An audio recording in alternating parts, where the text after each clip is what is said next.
দাঁড়া, আজ তোকে ছাড়ব না। বালক দৌড় দিল। ভক্তও পিছন পিছন লাঠি নিয়ে ছুটলেন। রাগে তিনি লাঠি ছুঁড়ে মারলেন। ধপ! আঘাত গিয়ে লাগল বালকের থুতনিতে। বালক একবার ফিরে মৃদু হেসে অদৃশ্য হয়ে গেল। পরদিন ভক্ত দুধ নিয়ে মন্দিরে গেলেন।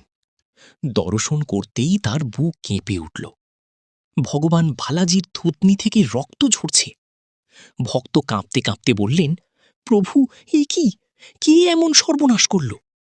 মন্দিরময় নীরবতার মাঝে ভগবানের কণ্ঠ ভেসে এল, বাবা, গত রাতে যে চোরকে তুমি মারলি সে আমিই ছিলাম। ভক্ত যেন পাথর হয়ে গেলেন।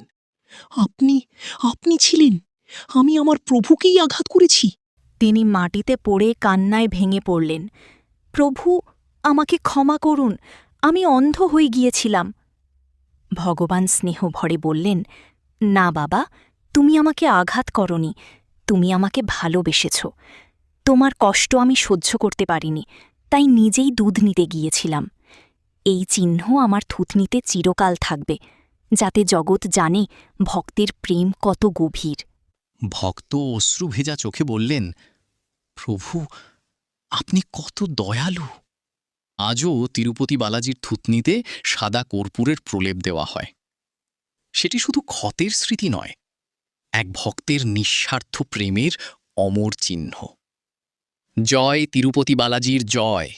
ভিডিওটি ভালো লাগলে অবশ্যই একটা লাইক করে দেবেন।